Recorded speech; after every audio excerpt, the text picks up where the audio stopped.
Hi every one, welcome back. നമ്മൾ ഇന്ന് discuss ചെയ്യുന്നത് DICGC ഗ്യാരൻറ്റിയുമായി ബന്ധപ്പെട്ടുള്ള ഒരു ക്വസ്റ്റ്യനാണ്. DICGC ഗ്യാരൻറ്റി വരുമ്പോൾ നമ്മുടെ പ്രൊവിഷൻസ് എങ്ങനെയാണ് കാൽക്കുലേറ്റ് ചെയ്യുക എന്നുള്ളതാണ് നമ്മൾ ഡിസ്കസ് ചെയ്യാൻ പോകുന്നത്. ഇവിടെ ശ്രദ്ധിക്കേണ്ട ഒരു കാര്യം, DICGC ഗ്യാരൻറ്റി വരുമ്പോൾ അതിന് പ്രത്യേകം പ്രൊവിഷൻ ക്രിയേറ്റ് ചെയ്യേണ്ടതില്ല. ECGC അല്ലെങ്കിൽ DICGC ഗ്യാരൻറ്റി എന്ന് പറയുന്ന ഇത്തരം സ്ഥാപനങ്ങൾ എക്സ്പോർട്ട് ക്രെഡിറ്റ് ഗ്യാരൻറ്റി കോർപ്പറേഷനോ അല്ലെങ്കിൽ deposit insurance credit guarantee corporation എന്നൊക്കെ പറയുന്ന ഇത്തരം കേന്ദ്ര ഗവൺമെൻറ്റിൻ്റെയും മറ്റൊക്കെയുള്ള ഫണ്ടോടുകൂടെ നടന്നു പോരുന്ന ഇത്തരം സംരംഭങ്ങൾ ബാങ്കുകൾക്കൊക്കെ ഗ്യാരൻറ്റി കൊടുക്കാനൊക്കെ ഉപയോഗിക്കുന്ന സംവിധാനങ്ങളാണ്. അപ്പോൾ അത്തരം ലോണുകളുടെ മേലുള്ള ഗ്യാരൻറ്റി ബാങ്കുകൾക്ക് ഉള്ളത് കൊണ്ട് തന്നെ ആ ഫണ്ടിനെ 100% സെക്യൂർ ആയിട്ടാണ് നമ്മൾ എന്ത് ചെയ്യുക, കണക്കാക്കുക. അപ്പോൾ ഇതെങ്ങനെയാണ് നമ്മൾ കാൽക്കുലേറ്റ് ചെയ്യുക എന്ന് വെച്ച് കഴിഞ്ഞാൽ, സ്വാഭാവികമായിട്ടും നമ്മളടുത്ത് എത്രയാണോ സെക്യൂരിറ്റി ഉള്ളത് ആ സെക്യൂരിറ്റിന്ന് എത്രയാണോ ടോട്ടൽ ലോൺ ഉള്ളത്. ഉദാഹരണത്തിന് ഞാനിപ്പോൾ തൽക്കാലം ഒരു ചെറിയൊരു എക്സാമ്പിൾ കാണിക്കാം. നമ്മളടുത്ത് ഒരു ലോൺ എമൗണ്ട് 50 ലക്ഷം രൂപയാണ്. ഈ ലോണിന് സെക്യൂരിറ്റി ഉള്ളത് ഏകദേശം 10 ലക്ഷം രൂപക്കാണ് സെക്യൂരിറ്റി ഉള്ളത്. ബാക്കിക്ക് എന്തില്ല, സെക്യൂരിറ്റി ഇല്ല. അതേസമയം DICGC ഗ്യാരൻറ്റി ആയിട്ട് ഒരു 5 ലക്ഷം രൂപ ഉണ്ട് എന്ന് കരുതുക. ഇങ്ങനെയാണെങ്കിൽ ഇതൊരു D3 ലോണാണ്. D3 loan, doubtful more than 3 years. ഇങ്ങനെയാണെങ്കിൽ ഇതിൻ്റെ പ്രൊവിഷൻസ് എങ്ങനെ കാൽക്കുലേറ്റ് ചെയ്യാമെന്ന് നോക്കാം. നമ്മൾ ആദ്യം ലോൺ എമൗണ്ട് എടുക്കുക. ലോൺ എമൗണ്ട് ടോട്ടൽ 50 ലക്ഷമാണ്. ഈ 50 ലക്ഷത്തിൽ നിന്നും സെക്യൂരിറ്റി എത്രയാണുള്ളത് എന്ത് ചെയ്യുക, അത് കുറയ്ക്കുക. സെക്യൂരിറ്റി കുറച്ച് കഴിഞ്ഞാൽ, സെക്യൂരിറ്റി എന്ന് പറയുന്നത് 5 ലക്ഷം രൂപയാണ്, 10 ലക്ഷം രൂപയാണ്. ആ 10 ലക്ഷം കുറച്ച് കഴിഞ്ഞാൽ കിട്ടുന്ന ബാക്കിനെ നമ്മൾ അൺസെക്യൂർഡ് പോർഷനാണ്. യഥാർത്ഥത്തിൽ ഇതെന്താണ്, 40 ലക്ഷം അൺസെക്യൂർഡ് പോർഷനാണ്. ഈ അൺസെക്യൂർഡ് പോർഷനിൽ നിന്നും DICGC ഗ്യാരൻറ്റി കുറക്കുക. അത് എത്രയാണ്, 5 ലക്ഷം രൂപയാണ്. ബാക്കി വരുന്നതാണ് നെറ്റ് അൺസെക്യൂർഡ് പോർഷൻ, അതായത് 35 ലക്ഷം രൂപ. ഇത് നമ്മൾ നെറ്റ് അൺസെക്യൂർഡ് പോർഷൻ എന്ന് പറയും. ഇനി ഇതിൽ എങ്ങനെയാണ് ഈ 50 ലക്ഷം ആയ ടോട്ടൽ എമൗണ്ടിന് എങ്ങനെയാണ് പ്രൊവിഷൻ റിക്വയർമെൻറ്റ് കൊടുക്കുക എന്ന്. ഇത് D3 ആയതുകൊണ്ട് D3 ആണെങ്കിൽ എങ്ങനെ പ്രൊവിഷൻ കൊടുക്കുക, ആദ്യം ഈ സെക്യൂരിറ്റി ഉള്ള ഏരിയക്ക് D3 സെക്യൂർഡ് ആണെങ്കിലും അല്ലെങ്കിലും അതിന് 100% പ്രൊവിഷൻ കൊടുക്കണം എന്നല്ലേ നമ്മൾ പഠിച്ചത്. അതുകൊണ്ട് തന്നെ ഈ 10 ലക്ഷം രൂപക്ക് നമ്മൾ 100% പ്രൊവിഷൻ കൊടുക്കുന്നതുകൊണ്ട് 10 ലക്ഷം രൂപ നമ്മളവിടെ പ്രൊവിഷൻ ക്രിയേറ്റ് ചെയ്യണം. ഇനി DICGC ഗ്യാരൻറ്റി ഉള്ള 5 ലക്ഷം രൂപ, ഈ 5 ലക്ഷം രൂപക്ക് ശ്രദ്ധിക്കുക, ഒരു പ്രൊവിഷനും ക്രിയേറ്റ് ചെയ്യേണ്ടതില്ല. ഇനി ബാക്കി അൺസെക്യൂർഡ് പോർഷൻ ഉണ്ട്. ഈ അൺസെക്യൂർഡ് പോർഷൻ എത്രയുള്ളത്, 35 ലക്ഷം. ഈ 35 ലക്ഷത്തിനും D3 ആയതുകൊണ്ട് സെക്യൂർഡ് പോർഷൻ അല്ല, സെക്യൂർഡ് ആയാലും സെക്യൂർഡ് അല്ലെങ്കിലും D3 ആകുമ്പോൾ അതിന് 100% പ്രൊവിഷൻ എന്ത് ചെയ്യണം, ക്രിയേറ്റ് ചെയ്യണം. ഇതിന് D1 ആണെന്നുണ്ടെങ്കിൽ ഇവിടെ 100% വേണ്ടി വരില്ല, 25% മതിയാവും. അതായത് 10 ലക്ഷത്തിൻ്റെ 20% 2,50,000 അപ്പം ഇവിടെ പ്രൊവിഷൻ ക്രിയേറ്റ് ചെയ്യേണ്ടി വരുള്ളൂ D1 ആണെങ്കിൽ.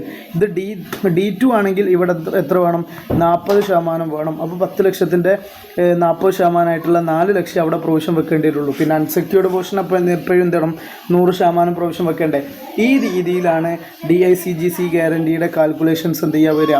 അങ്ങനെയാണെങ്കിൽ നമ്മളെ സംബന്ധിച്ചിടത്തോളം ഇവിടെ നമുക്കൊരു ക്വസ്റ്റ്യൻ ഉണ്ട്, അതൊന്ന് ചെയ്ത് നോക്കാം. DICGC ഗ്യാരൻറ്റി വരുന്ന സമയത്ത് എങ്ങനെയാണ് കാൽക്കുലേഷൻസ് ഉണ്ടാവുക നമുക്ക് നോക്കാം.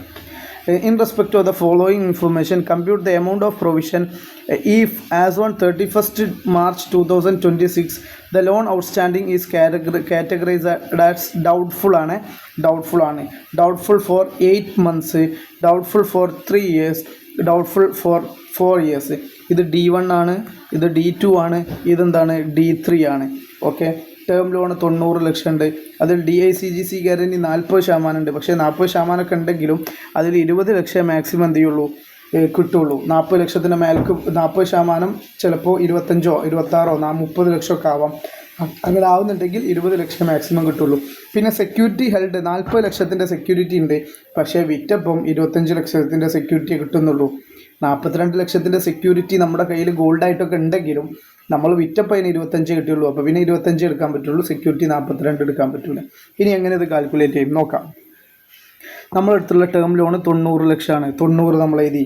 റിയലൈസബിൾ വാല്യൂ ഓഫ് സെക്യൂരിറ്റി 42 ലക്ഷം ഉണ്ടെങ്കിലും അത് റിയലൈസ് ചെയ്ത് എത്ര നമുക്ക് യഥാർത്ഥത്തിൽ എത്ര കിട്ടിയിട്ടുള്ളൂ? 25 ഉള്ളൂ. ബാക്കി 65 എന്ന് പറഞ്ഞാൽ അൺസെക്യൂർഡ് പോർഷനാണ്. ഈ അൺസെക്യൂർഡ് പോർഷനിൽ 65 ലക്ഷത്തിൻ്റെ 40% എന്ന് പറയുമ്പോൾ 26 ലക്ഷമാണ്. പക്ഷേ 26 ലക്ഷം ഉണ്ടെങ്കിലും മാക്സിമം എത്രയേ കിട്ടുള്ളൂ? 20 ലക്ഷമേ കിട്ടുള്ളൂ. ചുരുക്കി പറഞ്ഞാൽ 45 അൺസെക്യൂർഡ് പോർഷൻ. എന്താ ഇപ്പോൾ ചെയ്തത്? ഒന്നും ചെയ്തിട്ടില്ല. 90 ലക്ഷമാണ് ടോട്ടൽ. ആ 90 ലക്ഷത്തിൽ നിന്നും റിയലൈസബിൾ വാല്യൂ എത്രയാണ്? ടോട്ടൽ സെക്യൂരിറ്റി 42 ലക്ഷം ഉണ്ട്, പക്ഷേ റിയലൈസബിൾ വാല്യൂ 25 ലക്ഷമേ ഉള്ളൂ. അപ്പോൾ 25 ലക്ഷമേ നമുക്ക് ഇന്ന് കുറക്കാൻ പറ്റുള്ളൂ. ബാക്കി അൺസെക്യൂർഡ് പോർഷൻ 65 ഉണ്ട്. ഈ 65ൻ്റെ 40% നമ്മൾ കാൽക്കുലേറ്റ് ചെയ്യുമ്പോൾ 65ൻ്റെ 40% നമ്മൾ കാൽക്കുലേറ്റ് ചെയ്യുമ്പോൾ 26 നമുക്ക് കിട്ടും. പക്ഷേ മാക്സിമം എത്ര വരുള്ളൂ? 20 വരുള്ളൂ. അപ്പോൾ 20 കുറച്ചു, ബാക്കി 45 ഉണ്ട്. ഇതിനി എങ്ങനെയാണ് നമ്മൾ DICGC ഗ്യാരണ്ടിയും ഒക്കെ ഉള്ളതിന് പ്രൊവിഷൻ കൊടുക്കുക എന്നുള്ളതാണ്. അതിന് നോക്കുക, D1 ആണെങ്കിൽ എത്ര പ്രൊവിഷൻ കൊടുക്കണം, D2 ആണെങ്കിൽ എത്ര പ്രൊവിഷൻ കൊടുക്കണം, D3 ആണെങ്കിൽ എത്ര പ്രൊവിഷൻ കൊടുക്കണം, അതാണ് ഇവിടെ എടുക്കുന്നത്. സെക്യൂർഡ് പോർഷൻ നമുക്കറിയാം 25 ലക്ഷം രൂപ ഉണ്ട് അല്ലേ. അതേപോലെ തന്നെ അൺസെക്യൂർഡ് DICGC ഗ്യാരണ്ടി എത്ര ഉണ്ട്? 20 ലക്ഷം ഉണ്ട്. ഇവിടെ എടുത്താൽ നിങ്ങൾക്ക് മനസ്സിലാവും.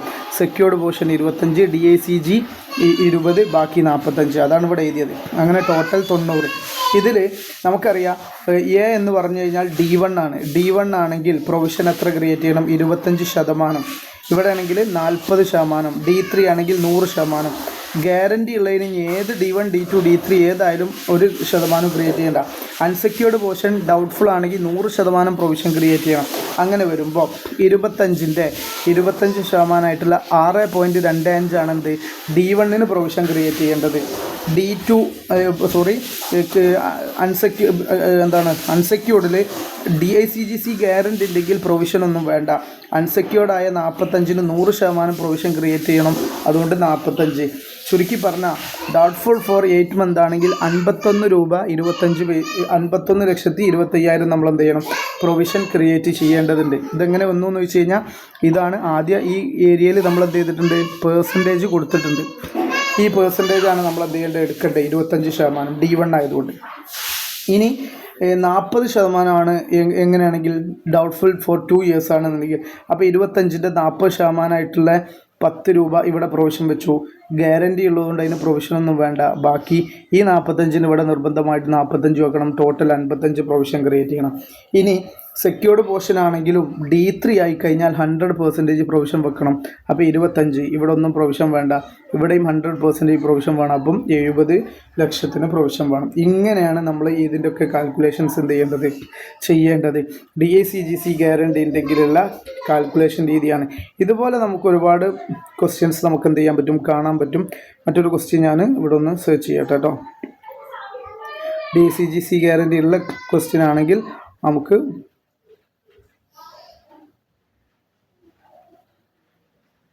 DICGC അതാ ഇവിടെ നോക്കാം. ഇവിടെ ബാലൻസ് 35 ലക്ഷം ഉണ്ട്. 35 ലക്ഷം ഉണ്ട്. DICGC ഗ്യാരണ്ടി 40% എന്തുണ്ട്? DICGC ഗ്യാരണ്ടിയിൽ സെക്യൂരിറ്റി 15 ലക്ഷം ഉണ്ട്. പക്ഷേ റിയലൈസബിൾ വാല്യൂ ഓഫ് സെക്യൂരിറ്റി 10 ലക്ഷമേ ഉള്ളൂ. ഇപ്പോൾ നമ്മൾ എടുക്കുക ബാലൻസ് എത്രയാണ്? 35 ലക്ഷം. ഈ 35 ലക്ഷത്തിൽ നിന്ന് റിയലൈസബിൾ വാല്യൂ ആയിട്ടുള്ള 10 എന്ത് ചെയ്യുക? കുറക്കുക. ബാലൻസ് അൺസെക്യൂർഡ് പോർഷൻ 25 ലക്ഷം ഉണ്ട്. ഈ 25 ലക്ഷത്തിന് 40% DICGC ഗ്യാരണ്ടി ഉള്ളത്. 25ൻ്റെ 40% എന്ന് പറഞ്ഞാൽ എത്രയാണ്? 25ൻ്റെ 40% എന്ന് പറഞ്ഞാൽ 10 അപ്പോൾ ബാലൻസ് അൺസെക്യൂർഡ് 15 ഉണ്ട്. ഇത്രയും കാര്യങ്ങൾ കിട്ടിയല്ലോ. ഇനി നോക്കുക, ഈ 35ൻ്റെ ബ്രേക്കപ്പ് എങ്ങനെ വരുന്നത്? Secured portion 10, unsecured DICGC guarantee ഉള്ളത് വീണ്ടും 10. അതേപോലെ തന്നെ ബാക്കി എന്താണ്? അൺസെക്യൂർഡ് മൊത്തം പോർഷൻ വരുന്നത് 15. അതിൽ ഇത് D3 ആയിട്ട് നമുക്ക് അസംഷൻ എടുക്കാം. ഇവിടെ നമുക്ക് അറിയൂല ഏതാണെന്നുള്ളത്. അതുകൊണ്ട് തന്നെ ഇവിടെ it is assumed that loans and advances outstanding for more than 3 years. അങ്ങനെ ആകുമ്പോൾ എന്താണ്, സെക്യൂർഡ് പോർഷനും 100% പ്രൊവിഷൻ കൊടുക്കണം, ഇതിന് പ്രൊവിഷൻ വേണ്ട, ഇതിനും 100% പ്രൊവിഷൻ കൊടുക്കണം. അപ്പോൾ ടോട്ടലി എത്ര പ്രൊവിഷൻ വേണം? ഇതിനും 100 ഇതിനും 100 ആണെങ്കിൽ ടോട്ടൽ 25 പ്രൊവിഷൻ കൊടുക്കണ്ടേ? അതാണ് ചെയ്തത്. ഇനി എക്സ്പോർട്ട് ലോൺ ആണെങ്കിലും ഇതേപോലെ 30 ലക്ഷം ഉണ്ട്, അതിൽ DICGC കവർ 50% ഉണ്ട്, സെക്യൂരിറ്റി ഉള്ളത് 10 ലക്ഷമാണ്, അതിൽ 8 കിട്ടുന്നുള്ളൂ. അപ്പോൾ 30 നിന്ന് 8 കുറച്ചു, 22 അൺസെക്യൂർഡ് പോർഷൻ ഉണ്ട്. ആ 22ൽ 50% എന്ന് പറഞ്ഞാൽ 11 എന്താണ് DICGC ഗ്യാരണ്ടി ഉണ്ട്, ബാക്കി 11ന് DICGC ഗ്യാരണ്ടി ഇല്ല. അപ്പോൾ എന്ത് ചെയ്തു, ഇപ്പം നമ്മളടുത്തുള്ള കണക്കനുസരിച്ച് സെക്യൂർഡ് ആയിട്ടുള്ള 8 ഉണ്ട്, അതേപോലെ തന്നെ DICGCൻ്റെ 11 ഉണ്ട്, അതുപോലെ തന്നെ ബാലൻസ് ഉള്ള 11 ഉണ്ട്. ഇതിന് D3 ആണെങ്കിൽ 100% പ്രൊവിഷൻ കൊടുക്കണം. DICGC ഗ്യാരണ്ടി ഉള്ളതുകൊണ്ട് പ്രൊവിഷൻ ഒന്നും കൊടുക്കണ്ട. ഇവിടെ 100% പ്രൊവിഷൻ കൊടുക്കണം. ചുരുക്കി പറഞ്ഞാൽ 19 രൂപയാണ് നമ്മൾ പ്രൊവിഷൻ എന്ത് ചെയ്യേണ്ടത്, കൊടുക്കേണ്ടത്. ഇതിന് D3 ആണെങ്കിൽ എന്തായി മാറും, 100% എന്നുള്ള ഇവിടുത്തെ എന്തായി മാറും, 25% എന്നായി മാറും. അപ്പോൾ 8ൻ്റെ 25% എന്ന് പറഞ്ഞാൽ 2ആണ്. ഓക്കെ, ഇവിടെ 11 വരും അല്ലേ, അങ്ങനെ 13 ഉണ്ടാവുള്ളൂ. അപ്പോൾ ഇവിടെ ഇതെന്തുകൊണ്ടാണ് D3 ആയിട്ടാണ് അസംഷൻ എടുത്തത്, അതുകൊണ്ടാണ് ഈ രീതിയിൽ 100% ചെയ്തിട്ടുള്ളത്. ക്വസ്റ്റ്യനിൽ കൃത്യമായി പറഞ്ഞിട്ടില്ല എന്നുണ്ടെങ്കിൽ നിങ്ങൾ D3 ആയിട്ട് എടുത്താൽ മതി. അതാണ് പെട്ടെന്ന് ക്വസ്റ്റ്യൻ ചെയ്യാൻ എന്ത് ചെയ്യുക, സുഖം ഉണ്ടാവുക. ഇത്രയൊക്കെയാണ് ഇതിൽ പറയാനുള്ളത്. ഇതുപോലത്തെ ക്വസ്റ്റ്യൻസ് വളരെ സിമ്പിളാണ്, വർക്കൗട്ട് ചെയ്യുക, നല്ല രീതിയിൽ മനസ്സിലാക്കാവുന്നതാണ്. ഓക്കെ.